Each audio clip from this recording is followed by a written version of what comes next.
السلام عليكم. الكثير يجد المشكلة هذه، يقول تم إيقاف الحساب نظرا لتكرر إدخال كلمة المرور خاطئة.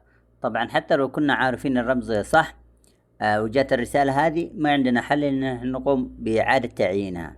طبعا إعادة تعيينها إنه نعين واحدة ثانية غير اللي كانت موجودة. حتى لو نضيف الأول يقول لنا كلمة المرور هذه قديمة، نحتاج واحدة جديدة.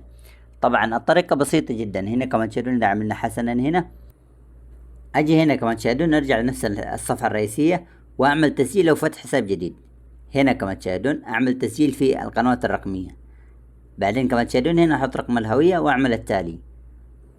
هنا بعد ما عملت رقم الهوية عمل التالي، تجيني رسالة تحقق على طبعا على نفس الرقم اللي مسجل معي في البنك. هنا بعد ما ادخل الرسالة اللي جتني يجيب لي البطاقة هذه بطاقة الصراف اللي عندي هنا.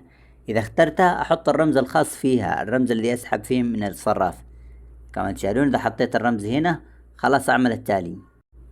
طبعا الخطوة هذه مهمة لانه اذا دخلتها 5 مرات غلط بيتجمد الحساب. بعدين اعمل التالي. هنا عندي هنا خدمة المباشر للافراد موقفة، اقوم بتشغيلها من هنا. هنا يقول لي ادخل كلمة المرور جديدة، اعملها فوق واضيفها تحت. هنا كمان تشاهدون اذا دخلت القديمة يقول لي هذا الرقم مسجل من قبل، لازم ادخل واحدة جديدة. جيني رسالة التحقق هنا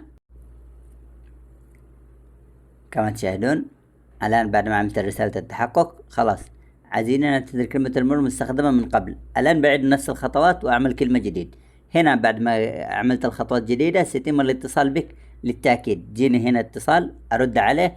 بعدين يجيني طبعا الاتصال سواء كان بالعربي ولا بالإنجليزي، لازم أركز. ما علي إذا كان بالإنجليزي ولا بالعربي. إذا ما أفهم إنجليزي فقط انتظر لما يقول لي يس بريس 1 ولا 3 ولا 4.